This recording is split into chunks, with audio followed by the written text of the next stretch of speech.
Frame, இன்னைக்கு என்ன video பார்க்க போகிறோம்? இன்றைக்கி வந்து காய்ச்சின்னு காய்ச்சி எடுத்துகிட்டு இருக்க காய்ச்சலை பற்றி தான் வந்து பார்க்க போகிறோம். இது நம்மளோட கஷ்டம் மட்டும் இல்லை. ஐ திங்க் வந்து யூஎஸ்ஏல வந்து பெரும்பாலான பேருக்கு வந்து காய்ச்சல் வந்திருக்கு. இன்னும் சொல்லப்போனால் வந்து 2009 அப்புறம் ஆல்மோஸ்ட் வந்து ஒரு தசாப்தத்துக்கு அப்புறம் வந்து ஒரு 15-16 வருஷத்துக்கு அப்புறம் இந்த மாதிரியான ஒரு காய்ச்சல் வந்து புரட்டி போட்டுட்ருக்கு. ஸோ அதுதான் என்ன வந்து நம்ம ரெமெடி மெஷர்ஸ் எடுத்துக்கிறது. இப்போ நாங்கள் எப்படி கோத்ரூ பண்ணோம், மிக முக்கியமான ஒரு விஷயம் வந்து ஒரு வாரம் வந்து பண்ணிக்கிட்டு இருக்கோம். ஒரு வாரத்தை தள்ளிக்கிட்டு இருக்கோம். ஸோ அதெல்லாம் ஷேர் பண்ணும்போது பல பேருக்கு வந்து யூஸ்ஃபுல்லாக இருக்குமே. இந்த ஒரு கஷ்டத்துக்குள்ளே யாருக்கும் இந்த வரைக்கும் காய்ச்சல் வேணால் எப்படி தற்காப்பு பண்ணிக்கிறது, இந்த மாதிரியான ஒரு யூஸ்ஃபுல்லான ஒரு ஷார்ட்டான வீடியோ பார்க்க போகிறோம். ஏகான்ஸ் ஆப்பை பற்றி நான் இன்வெஸ்ட் பண்ண நாள்லேருந்து அதுக்கான அப்டேட் கொடுத்துக்கிட்டு இருக்கேன். லோ ரிஸ்க் நல்ல ரிட்டர்ன். நீங்கள் வந்து ஸ்டாக் மார்க்கெட்டில் இன்வெஸ்ட் பண்ணிங்கன்னா வந்து ஹை ரிஸ்க் ஹை ரிட்டர்ன் நான் ஒத்துக்கிறேன். ஆனால் எல்லாத்தையும் நம்ம ஸ்டாக் மார்க்கெட்டில் போடணும்னு அவசியம் இல்லை. கைண்ட் ஆஃப் மியூச்சுவல் ஃபண்ட் கொஞ்சம் அமௌண்ட் வந்து அதில் போட்டு வைப்போம் அப்படின்னு நினைச்சீங்கன்னா ஏகான்ஸ் ஆப் வந்து ஒரு நல்ல ஒரு ஆப்பர்ச்சுனிட்டியை தராங்க. நான் வந்து யூஸ் பண்ணிருக்கேன். அதோட ரிட்டர்ன்ஸுமே உங்க ஸ்கிரீன்லயும் காட்டுறேன். உங்களுக்கு வேணும்னா அந்த லிங்க் வந்து டிஸ்கிரிப்ஷன்லயும் பின்ட் கமெண்ட்ஸ்லயும் இருக்கு. பிளஸ் நீங்க ஃபர்ஸ்ட் டைம் ஜாயின் பண்ணும்போது உங்களுக்கான ரிவார்ட்ஸும் அதுல இருக்கு. Hey guys, welcome back to our channel.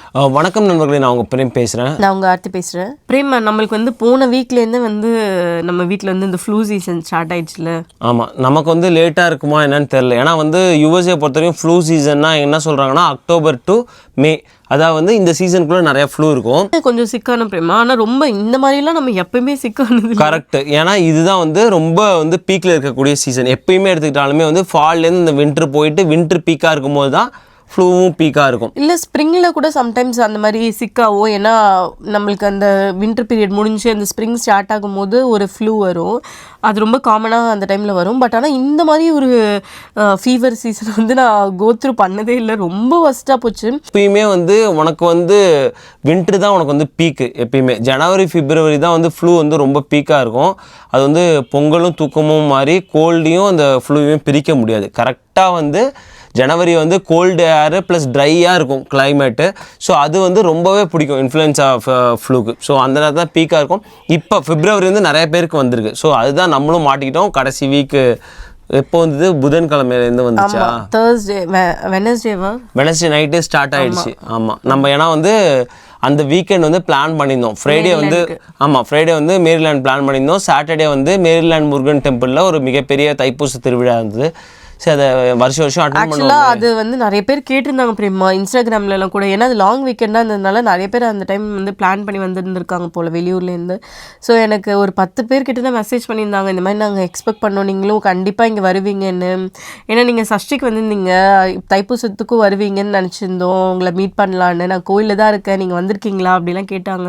ஆமாம், நாங்கள் முன்னாடியே பிளான் பண்ணிட்டோம். ஃப்ரைடேவே அங்கே ஃப்ரைடே மார்னிங்கே இங்கே ட்ராவல் பண்ணி போயிட்டு அங்கே இருந்துட்டு ஃப்ரைடே ஆக்சுவலாக அங்கே ஹோட்டல்லாம் புக் பண்ணிட்டோம். நைட்டு வாட்டர் கேஸ் வந்து வாங்கி காரில் எல்லாத்தையும் முன்னாடியே நம்ம ட்ரிப்பு போகிறதுக்கு பிளான் பண்ணுவோம்ல. ஸோ அந்த மாதிரி நாங்கள் வந்து போய் கொஞ்சம் இதெல்லாம் ஸ்நாக்ஸ்லாம் பர்ச்சேஸ் பண்ணிட்டு ஷாப்பிங் போயிட்டு வந்தோம். அவ்வளோதான். அதெல்லாம் போய் க்ளீன் பண்ணிட்டு வந்தோம் அடுத்த நாள் ட்ராவல் பண்ணுறதுக்காக. ஸோ இவங்க சொன்னாங்க எனக்கு கொஞ்சம் டயர்டாக இருக்க மாதிரி இருக்குது, நான் தூங்கி இருந்துச்சுன்னா சரியாயிடுவேன், நம்ம காலையில் வந்து கண்டிப்பாக பிளான் பண்ணிடலான்னாங்க. ஆனால் பயங்கர ஃபீவராக இருந்துச்சு. நான் சொன்னேன் கண்டிப்பாக உங்களால் ட்ராவல் பண்ண முடியாது, எனக்கு தெரியும் இவங்களுக்கு வந்துச்சுன்னா அவ்வளோ சீக்கிரத்தில் விடாதுன்னு. ஸோ அன்றைக்கி டிக்கெட் வந்து கேன்சல் பண்ண சொல்லிட்டேன். நான் வந்து இவங்களால எந்திரிக்க கூட முடியல. சரி கேன்சல் பண்ணிட்டு இவங்களும் சொல்லிட்டாங்க. ஸோ நான் வந்து நைட் வந்து கேன்சல் பண்ணிட்டேன். ஃப்ரைடே ஏஞ்ச பிறகு எனக்கு கொஞ்சம் ஓகேவாக இருந்தது. சரி தேர்ஸ்டே போனது போட்டோம். இப்போ ஃப்ரைடே வந்து நம்ம வந்து இப்போ அட்லீஸ்ட் வந்து ஒரு மதியானத்துக்கு மேலே நம்ம ஒரு 3 மணி நேரம் 4 மணி நேரம் ட்ரைவ் பண்ணி எங்கேயாவது பார்டரில் இல்லையா பென்சில்வேனியா மேரிலேண்ட் பார்டரில் அந்த மாதிரி போட்டோன்னா மறுநாள் ஒரு 2 ஹவர்ஸ் ட்ரைவ் பண்ணி நம்ம கோயிலுக்கு போயிடலாம். ஸோ காலையில் எழுந்திரிச்சோன்னே நான் ரொம்ப நல்லா இருக்கேன் ஆர்த்தி, நான் ஓட்டிடுவேன் அப்படின்னு சொன்னாங்க. சரி நல்லா இருக்குன்னு சொல்கிறாங்களே. ஆல்ரெடி நம்ம ஒரு மேரிலேண்டில் ஹோட்டல் புக் பண்ணி கேன்சல் பண்ணதுக்கு வந்து கிஃப்ட் கார்டு தான் கொடுத்தாங்க. சரி அந்த கிஃப்ட் கார்டில் அதே ஹோட்டலுக்கு கால் பண்ணி ரூம் அவைலபிளாக இருக்கான்னு கேட்டு நான் புக் பண்ணிட்டேன். எல்லாம் கிளம்பி வந்தாச்சு. நான் தீரனுக்கும் மார்னிங் பிரேக்ஃபாஸ்ட் கொடுத்துட்டு அவனையும் கிளப்பிட்டு வந்தேன். நான் கிளம்பி எல்லாத்தையும் பேக் பண்ணி அம்மாலாம் கீழே இருக்காங்க ரெடியாக. பார்த்தா தீரனுக்கு வந்து 103, 104 ஃபீவர். திடீர்னு சடனாக ரேப்பிடாக ரைஸ் ஆயிடுச்சு. என்னன்னா இப்போ தான் நல்லா சாப்பாடு ஊட்டிட்டு வந்து திடீர்னு இவன் படுத்துட்டானேன்னு ரொம்ப ஷாக் ஆயிடுச்சு. சரி அம்மா வந்து தீரனும் இப்படி சிக் ஆயிட்டான், நம்ம வந்து காயின்ஸ் போட்டு பார்க்கலாம், போகலாமா வேணாமான்னு அப்படின்னு சொல்லி காயின்ஸை போட்டு பார்த்தாங்க. அம்மா வந்து ஸ்லிப் ஆகி கீழே விழுந்துட்டாங்க. அம்மா கீழே விழுந்து அதுக்கப்புறம் சரி நம்ம வேணாம், ஏதோ தடங்கள் ஆகிட்டே இருக்குது, சரி வேணாம் அப்படின்னு சொல்லிட்டு விட்டோம். ஆனால் இவங்க மட்டும் என்ன சொல்கிறாங்க, இல்லை கோயில் போயிட்டு வந்துடும், கோயிலுக்கு மட்டுமாவது போயிடலாம், நீ நியூ ஜெர்சிக்கு வந்து மெசேஜ் பண்ணி கேன்சல் பண்ணிவிடு, ஹோட்டல்லாம் கேன்சல் பண்ணிவிடு, நான் வந்து போயிட்டு 8 hours போயிட்டு திரும்ப 8 hours நான் ஓட்டிகிட்டே வந்துட்டேன், நம்ம வீட்டுக்கே வந்து அதுக்கப்புறம் லாங் வீக்கெண்ட் தானே 3 days நான் ரெஸ்ட்டு கூட எடுத்துக்கிறேன் அப்படிலாம் சொன்னாங்க. சரி என்ன பண்ணுறது, இவங்க வேறு திரும்ப அதே சொல்லிட்டே இருக்காங்களேன்ட்டு சரி தீரன் ஃபஸ்ட்டு தூங்கி எழுந்திரிக்கிட்டோம், அதுக்கப்புறம் என்னென்னு டிசைட் பண்ணிக்கலாம். ஸோ 11 o'clock இருக்கும், ஒரு 2 hours தீரன் தூங்கி எழுந்தானா அவன் சரியாயிடுவான்னாங்க. திடீர்னு பார்த்தா பிரணீத்துக்கு ஃபீவர். ஆமாம்.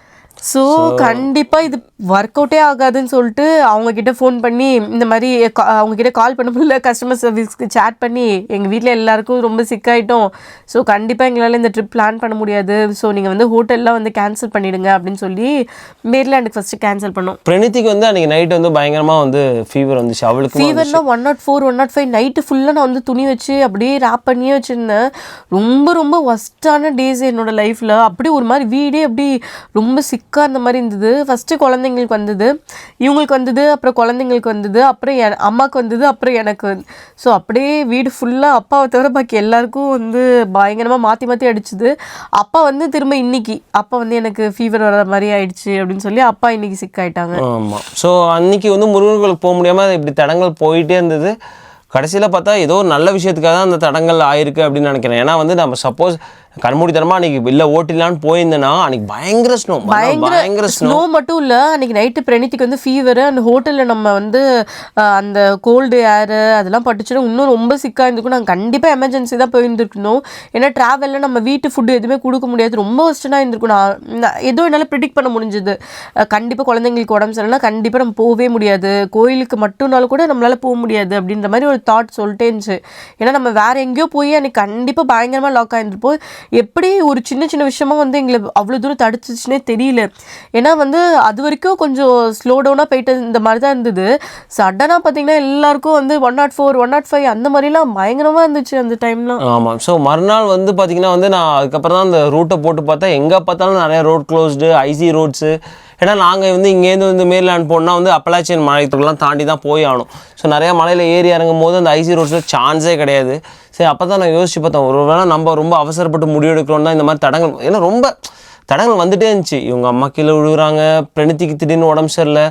கரெக்ட், எனக்கு இந்த இன்ஃப்ளூயன்ஸா ஃபீவர் அப்படியே பரவிக்கிட்டு இருக்கு. பட் ஆனால் அந்த ஒரு விஷயத்த வந்து இல்லை நான் கோயிலுக்கு போயே ஆகணும்னு துடிக்கும் போது நம்ம சொல்லுவோம் இல்லையா, ஒரு கோயின்சிடன்ஸாக நிறைய விஷயங்கள் வந்து நம்மளை தடுத்துக்கிட்டே இருக்குது அப்படின்னு. சரி ஒரு ஸ்டேஜில் ஓகே பரவாயில்ல.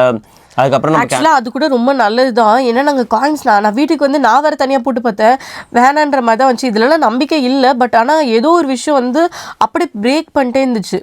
அது வந்து எனக்கு இப்போ யோசிச்சா கூட அது வந்து ஏதோ ஒரு விதமான ஒரு நல்ல விஷயமா தான் நான் பார்க்குறேன். ஏன்னா லாஸ்ட் நேரத்தில் 3 மணி நேரம் போய் ட்ராவல் பண்ணி ஒரு எந்த ஹோட்டல் தங்கினாலுமே வீட்டில் தங்குற மாதிரி வராது. ஏன்னா அன்றைக்கி நைட் வந்து கஞ்சி போட்டு கொடுத்தோம், ரசம் சாதம் வச்சு கொடுத்தோம். அந்த மாதிரி நம்ம ஹோட்டல்லாம் போய் எதுவுமே எக்ஸ்பெக்ட் பண்ணவே முடியாது, வேறு எங்கேயுமே எக்ஸ்பெக்ட் பண்ண முடியாது, பயங்கரமாக லாக் ஆகிருந்திருப்போம்.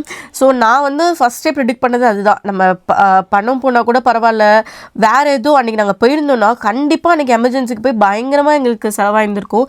அது ஏதோ இதோட போயிடுச்சுன்ற மாதிரி மைண்டு மாற்றிக்கிட்டு அதுலேருந்து வெளில வரணும்னு தான் யோசிச்சோம். அப்பா வச்சு அந்த ரசம் என்னை பொறுத்த வரைக்கும் வந்து உணவே மருந்து நம்ம சொல்கிற மாதிரி வந்து பயங்கரம் வந்து யூஸ்ஃபுல்லாக இருந்தது. கமெண்ட்ஸில் கூட ஆக்சுவலாக எனக்கு வந்து கொஞ்சம் இன்றைக்கி கொஞ்சம் நான் பெட்டராக இருக்கிறது ரீசன் வந்து கமெண்ட்ஸில் சொல்லியிருந்த ஒரு மெடிசன் தான். எனக்கு வந்து நான் வந்து இந்த டைலினால் போட்டு நான் ரொம்ப டயர்டாயிட்டேன், அவ்வளோ காலியானது தான் மிச்சம் இந்த 1 வீக்கில். பட் ஒன்றுமே கேட்கவே இல்லை, ஊர்லேருந்து எடுத்துகிட்டு வந்து மெடிசன் கேட்கல, இங்கே எடுத்துகிட்டு வந்து கேட்கல, எதுவுமே கேட்கல, ரொம்ப ஒஸ்ட்டாக இருந்தது. ஆர்த்தி வந்து ஒரு ஸ்டேட்டை பார்த்தா இஞ்சி இன்னும் என்ன சுக்கெலாம் போட்டு டீ கொடுப்பா. ஸோ அந்த டீ வந்து குடிக்கும்போது எங்களுக்கே தெரியாமல் அந்த ஒரு இம்யூனிட்டி நமக்கு ஃபார்ம் ஆகிருக்குன்னு நினைக்கிறேன். நான் நிறைய தடவை ஆர்த்திட்ட சொல்லிடுவேன். ஸோ நம்மளால் வந்து அட்லீஸ்ட் வந்து இப்போ கொஞ்ச நாள் வந்து அதை ஸ்டாப் பண்ணிட்டு இந்த இன்ஸ்டன்ட் டீ ஏதோ ஒன்று வாங்கி வச்சு அதை குடிச்சிருந்தனால கொஞ்ச நாள் ஸ்டாப் பண்ணியிருந்தேன்.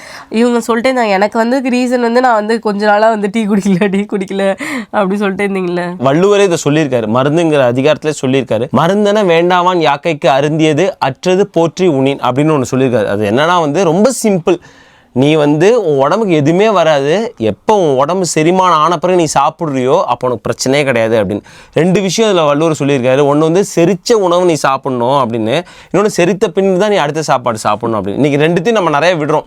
ஏன்னா நான் உணவே மருந்துங்க சொல்கிறதுனால நான் சொல்ல வரேன். இன்றைக்கெலாம் நிறையா விளாகெல்லாம் பார்க்கும்போது நடுராத்திரியில் போய் பெரிய பிரியாணி கடைக்கு முன்னாடி நின்றுட்டு இருக்காங்க, பக்கத்துலேயே பார்த்தா அந்த கிளினிக்கில் மறுநாள் கூட்டம். ஸோ ரொம்ப சிம்பிள். ஏன்னா வந்து இதில் என்ன தெரியுது, அந்த கால டாக்டர் பாலா இருந்திருக்காரு நம்ம வள்ளுவர், சங்க கால டாக்டர் பாலா இருந்திருக்காரு. ஏன்னா கரெக்டாக அந்த மருந்து அதிகாரத்தில் இன்னும் நிறையா இருக்குது.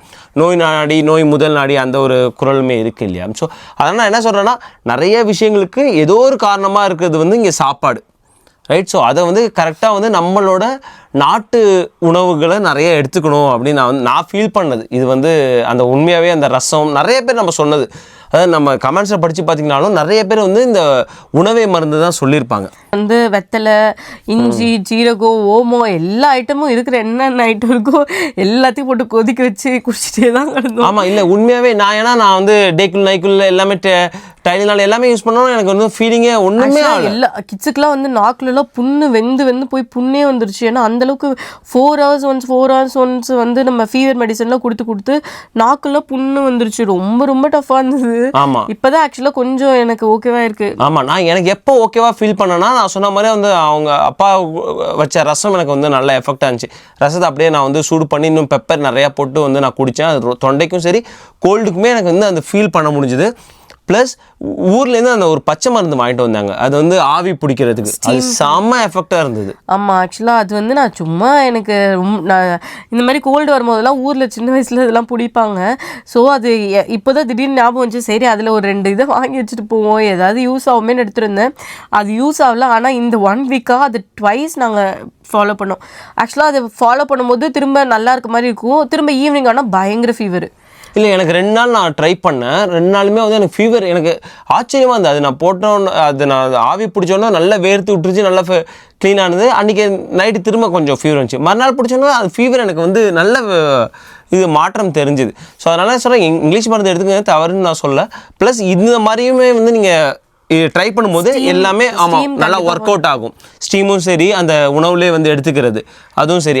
நீ ஏதோ தண்ணி வேற வச்சால அதுவுமே நல்ல எஃபெக்டாக தான் இருந்தது. என்னன்னா வெத்தலை, ஓமம், அப்புறம் இஞ்சி, வெத்தலை, ஓமம், இஞ்சி, மிளகு, ஸோ மஞ்சத்தூள் போட்டு அதெல்லாம் கொதிக்க விட்டு அந்த தண்ணியை குடிச்சா கண்டிப்பாக இதெல்லாம் போட்டு. ஆமாம், நீ நிறையா வந்து சொல்லியாச்சு. இந்த நிறைய வந்து இங்கே வாங்குற மருந்தில் கூட ஃபுல்லாக நேச்சரே வச்சு மருந்துலாம் தயாரிப்பாங்களா, இதில் எல்லாமே கலந்துருக்காங்க. அவ்வளோதான். ஆக்சுவலாக இது ரொம்ப ஸ்லோ ப்ராசஸ் மாதிரி இருந்தது. பட் ஆனால் ரொம்ப எஃபெக்டிவான ப்ராசஸ் தான். நான் வந்து நிறைய யூடியூப்பில் வந்து சர்ச் பண்ணது எல்லாமே கோல்டு சீக்கிரமாக போகிறதுக்கு என்ன பண்ணுறது, ஃபீவர் என்ன போகிறதுக்கு நிறைய வந்து இந்த இஞ்சியில் வந்து தேனை கலக்கி குடிக்கிறது, இதே மாதிரி தான் ஃபுல்லாக எல்லா யூடியூப்லேருந்தும் என்னென்ன ரெமெடி சொல்கிறாங்களோ எல்லாத்தையும் ஹோம் ரெமெடி எல்லாமே ஃபாலோ பண்ணி கம்யூனிட்டியில் அது என்ன பேர் தெராஃப்ளூ சொன்னாங்க. அது வந்து எனக்கு பயங்கரமாக எனக்கு காலையில் செம்ம பாடி பெயின்.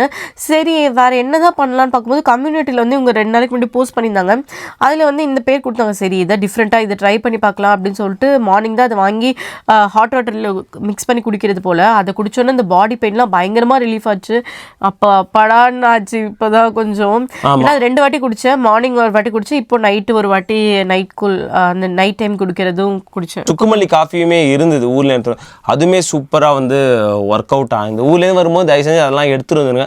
அதெல்லாம் இங்கே கிடைக்காது நமக்கு. அது வந்து பல நேரங்களில் வந்து உபயோகமாக இருக்குது. ஸோ அந்த மாதிரி விஷயங்கள். ஸோ கண்டிப்பாக இந்த மாதிரி நாட்டு மருந்து கொஞ்சம் கையில் வச்சுக்கிறது வந்து நல்லது தான் இல்லையா? இந்த ரெமெடிஸ் ஊர்லேருந்து மெடிசன் எடுத்துகிட்டு வந்து நல்லது.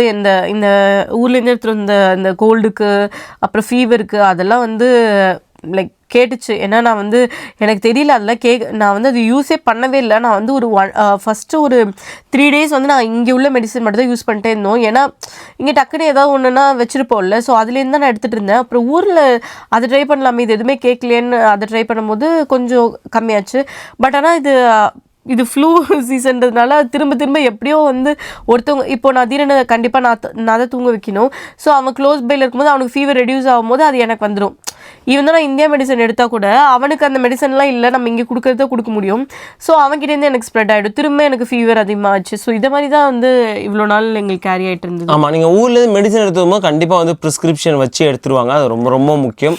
ஸோ நீங்கள் பட்டே வாங்கிட்டு வந்து எடுத்துகிட்டு வந்துடுறாங்க. ஏன்னா இப்போ ரீசெண்டாக ஆஃப்டர் வந்து புது கவர்மெண்ட் வந்த பிறகு எல்லாருக்குமே தெரியும். ஸோ நிறையா வந்து இமிக்ரேஷனில் செக் பண்ணுவாங்க. சின்ன கோல்டுக்கு ஃபீவருக்குனா கூட தயவு செஞ்சு ப்ரிஸ்கிரிப்ஷனோடு எடுத்துருவாங்க. சில நேரங்களில் அந்த மெடிசனை வந்து இவங்க அலோவ் பண்ணாமல் கூட போயிடலாம். ஏன்னா வந்து இவங்க சொல்கிறாங்க இல்லையா, சில மெடிசன்ஸ் வந்து இங்கே அலோவ் பண்ண மாட்டாங்க. நான் பேசிக் மெடிசன் வந்து எப்போவுமே நான் ஊர்லேருந்து எடுத்துகிட்டு வரும்போது அந்த டாக்டரோட ப்ரிஸ்கிரிப்ஷனோட தான் நான் கண்டிப்பாக எப்போவுமே எடுத்துகிட்டு வருவேன். ஏன்னா சம்டைம்ஸ் அதை செக் பண்ணுறாங்க. ஃபர்ஸ்ட்லேருந்து நான் அதை ஃபாலோ பண்ணி சும்மா நம்ம டாக்டர்கிட்ட கேட்டு நம்மளை சும்மா செக் பண்ணிவிட்டு இந்த மாதிரி நாங்கள் ஊருக்கு போகிறோம் அதுக்கு இந்த மாதிரி ப்ரிஸ்கிரிப்ஷன் கொடுங்கன்னு சொன்னால் அவங்க ப்ரிஸ்கிரிப்ஷன் கொடுப்பாங்க. கரெக்ட். ஸோ அதே மீறி வந்து சில மாத்திரைகள் வந்து அந்த டாக்டர் கூட தெரியாது. ஸோ இது வந்து யூஎஸ்ஏல அலோவ் பண்ணுறாங்களா இல்லைன்னு அலோவ் பண்ணாமல் கூட போகலாம். But that's fine. பட் நீங்கள் ப்ரிஸ்கிரிப்ஷன் இருக்க வரைக்கும் அவங்க அலோவ் பண்ணலைன்னா அவங்க தூக்கி போட்டுற போகிறாங்க, ஒன்றும் பிரச்சனை கிடையாது. ஸோ அதனால் இதை மட்டும் மேக் ஷூர் பண்ணிங்க. ஸ்கூலில் கூட இதனால் வந்து நிறைய ஆக்சுவலாக இப்போ வந்து இந்த வேலண்டைன்ஸ் டே ஹாலிடேவே இவ்வளோ நாளே போச்சு. டியூஸ்டேலேருந்து ஆக்சுவலாக ஸ்கூல்லே ஸ்டார்ட் ஆச்சு. ஸோ கோல்டுலாம் இல்லை, பசங்க வந்து காலைல தான் ஸ்கூலுக்கு அனுப்பிச்சுட்டோம். ஒரு காஃப் வந்தோடனே ஸ்கூல்லேருந்து ஃபோன் பண்ணிட்டாங்க, இந்த மாதிரி நீங்கள் வந்து எங்களோட ரூல்ஸ் படி நீங்கள் வந்து காஃபு கோல்டெல்லாம் இருக்கக்கூடாது, வந்து பிக் பண்ணிட்டு போங்க. ஏன்னா அதான் சொன்னேன், ரொம்ப ஹையாக இருக்குது அப்படின்னு. அது முக்கியமாக ஒஹாயோலாம் ரொம்ப அதிகமாக இருந்துட்டு இருக்கு. ஆக்சுவலாக நிறைய இதெல்லாம் பார்த்தோம் பிரேமா, இது வந்து டெத் ரேட்லாம் கூட இருக்காம் பிரேமா. ஆமாம், டெத் ரேட் கூட அதிகமாக இருந்துட்டு இருக்கு. ஹாஸ்பிட்டலைஸ் ஆகிறவங்களோட ஆமாம் நம்பர்ஸ் அதிகமாக இருந்துட்டு இருக்கு. மிக முக்கியமாக இந்தியர்கள் அதிகம் வாழக்கூடிய நிறைய ஸ்டேட்ஸில் ஈவன் வந்து நீங்கள் இந்த பக்கம் எடுத்துக்கிட்டாலும் சரி, இப்போ வெர்ஜினியாலாம் ரொம்ப அதிகமாக இருக்குது, ஒஹாயோ ரொம்ப அதிகமாக இருக்குது, மிஷிகன் அதிகமாக இருக்குது, வாஷிங்டன் ஸ்டேட் அப்படி சொல்லிட்டே போகலாம், ஈவன் டெக்சாஸ் அதிகமாக இருக்குது. நிறைய வந்து எங்கள் ஃப்ரெண்ட்ஸுக்கெல்லாமே அவங்க கிட்ஸுக்கெல்லாமே வந்து ஃப்ளூனால அஃபெக்ட் ஆகிருக்காங்க. ஆமாம், எந்த ஒரு நண்பர்கள் கால் பண்ணாலும் அவங்க சொல்கிறது தான். ஸோ போன வீக் ஃபுல்லாக எங்கள் வீடு எப்படி இருந்தது. ஸோ அதனால் வந்து இது வரைக்கும் உங்களுக்கு வரலன்னா ப்ரிகாஷனாக இருந்துங்க. முக்கியமாக வந்து நிறைய பேர் கூடும் ஏரியாவுக்கு, ஏன்னா இப்போ கோல்டுங்க நிறைய நம்ம இண்டோர் ஆக்டிவிட்டிஸ் போவோம். ஸோ அதனால் ஈஸியாக ஸ்ப்ரெட் ஆகிடுச்சு. கோவிட்லாம் கூட எங்கள் வீட்டில் இந்த மாதிரி ஒரு இதெல்லாம் இல்லை. ஏன்னா கோவிட்லாம் எங்களுக்கு நாங்கள் யாருமே அந்த டைமில் சிக்காகலை, ரொம்ப நல்லா போச்சு. ஆனால் இந்த சீசன் வந்து கோவிடோட மோசமாக இருந்தது. வெளில போகிறதுக்கு பயமாக இருந்தது, எல்லாமே பயமாக இருந்தது. யாராலையும் நவர கூட முடியாத சுச்சுவேஷன்லலாம் இருந்தோம். ஆமாம், ஏன்னா வந்துச்சுன்னா ஒரு வாரம் அப்படி கரெக்டாக இந்த ஒரு வாரம் முடிய போது இன்னும் வந்து கோல்டு விட்டு போன பாட்டில் கோல்டு ஆக்சுவலாக ஃபீவர் மட்டும் தான் விட்டுருக்கு. கோல்டு தீரனுக்கு, பிரணீத்திக்கு, அம்மாக்கு, அப்பாவுக்கு எல்லாருக்கும், எங்கள் 2 பேருக்கு எல்லாருக்குமே என்ன கோல்டு. ஆமாம், அதான் சொன்னாங்களா, ஃபீவர் விட்டு போனாலும் வந்து அதுக்கப்புறம் அந்த கோல்டு அதோட எஃபெக்ட் அந்த கோல்டு இருந்துகிட்டே இருக்கும். உங்களுக்கு இது வரைக்கும் வரலன்னா ரொம்ப சந்தோஷம். அதுக்கு முன்னாடியே அந்த தண்ணிலாம் வச்சு குடிக்க ஆரம்பிச்சு. நார்மலாகவே இப்போ கொஞ்சம் இந்த ஃப்ளூ சீசன் இருக்கிறதுனால அந்த மாதிரி வீட்டிலே ஹோம் ரெமெடியாக ஏதாவது பண்ணிகிட்டே இருங்க. அப்போ தான் நம்மளுக்கு அட்லீஸ்ட் வரத்துக்கு முன்னாடி ஏதாவது ப்ரிவென்ட் பண்ண முடியும். அந்த தெராஃப்ளூ மெடிசன் எடுக்கிறதுக்காக போகும்போது இன்னைக்கு வால்கிரீன்ஸ்லாம் கூட மாஸ்க் போட்டுட்டு இருந்தாங்க. அப்போ யோசிச்சேன், ஓகே எல்லாருக்குமே இந்த சீசன் அப்படிதான் இருக்கு அப்படின்னு. ஆமாம், ஸோ வால்கிரீன்ஸ்லாம் பார்க்கும்போதே வந்து கோல்டு அண்ட் ஃப்ளூ செஷனில் எல்லாமே காலியாக இருந்தது. பயங்கர வியாபாரம் அவங்களுக்கு. ஸோ நம்ம நல்லா கலவரமாக இருக்குது, அவங்களுக்கு வியாபாரமாக இருக்குது. ஸோ அதனால் நீங்கள் வந்து கொஞ்சம் வந்து ப்ரிகாஷனாக இருந்துக்குங்க. வரலனா நல்லது, ப்ரிகாஷனாக இருந்துங்க. சப்போஸ் உங்களுக்கு தெரிஞ்ச ரெமெடி இன்னும் நிறையா இருக்கும் இல்லையா? ஸோ நீங்கள் கமெண்ட்ஸை சொல்லும் போது பல பேர் நிறைய கமெண்ட்ஸ் படிக்கலாம். அன்னைக்கு வந்து ஏதோ ஒரு கமெண்ட்டை பார்த்துட்டு நீங்கள் என்கிட்ட ஏதோ ஒன்று இருக்கான்னு கேட்டிங்களே, என்னது இது? ஆக்சுவலாக ஒருத்தவங்க நல்லா சொல்லியிருந்தாங்க. ஆக்சுவலாக இந்த கற்பூரம் வந்து பச்சை கற்பூரத்தை வந்து தேங்காய் எண்ணெயில் வந்து சூடு பண்ணி, சூடெல்லாம் எதுவுமே எடுத்துகிட்டு வரல. இவங்க வந்து என்கிட்ட பச்சை கற்பூரம் இருக்கான்னு. கற்பூரமே இல்லை. அது இங்கே இந்தியன் கிராசரியில் ஒன்று வாங்கிட்டு வந்தேன். அது ரொம்ப ஸ்மெல்லே வராது, மண்ணு மாதிரி ஒரு ஸ்மெல்லு. அவங்கள நிறைய இந்த மாதிரி ரெமெடி கொடுத்துருந்தாங்க. அப்புறம் வந்து குறுமிளகை வந்து அது நல்லது, அது நல்லாவே தெரியும். நம்ம வந்து சாப்பிடும்போது தொண்டையில் கரகரப்பு இருந்தால் கூட வெறும்னே அப்படியே அந்த காரத்தை அப்படியே இருக்கும் போது. ஆனால் அந்த குறுமிளகு எங்கே போகிறது? குறுமிளகுனா அது டிஃப்ரெண்ட்டாக ரொம்ப சின்ன சின்னதாக. ஆமாம், நம்ம நாட்டு மிளகு நல்லா இருக்கும் அது. நீங்கள் சாப்பிட்ருக்கீங்க? சாப்பிட்ருக்கேன். ஸோ அதெல்லாம் இங்கே எங்கே போய் கிடைக்கிது? இங்கே நம்ம வாங்குறதுலாம் பெரிய பெரிய மிளகு தான் இருந்துட்டுருக்குல்ல. ஸோ இந்த மாதிரி நிறைய வந்து ரெமெடி கொடுத்துருந்தாங்க. எல்லா நல்லவங்களுக்கும் நன்றி. உங்களுக்கு தெரிஞ்ச ரெமெடி இருந்தாலும் கொடுங்க. இன்னும் வந்து கோல்டு விட்டு போல ஸ்டில் வந்து யூஸ் ஆகும். இந்த மாதிரி ஃப்ளூ பற்றி டிஸ்கஸ் பண்ணும்போது நிறைய பேர் வந்து எங்களோட ஹெல்த்தை பற்றி கேட்டிருந்தீங்க. எல்லாருக்குமே ரொம்ப தேங்க்ஸ். இன்ஸ்டாகிராமில் கூட எனக்கு கமெண்ட்லாம் வந்து நிறைய ரெமெடிலாம் சொல்லி எல்லாருக்குமே ரொம்ப ரொம்ப தேங்க்ஸ்.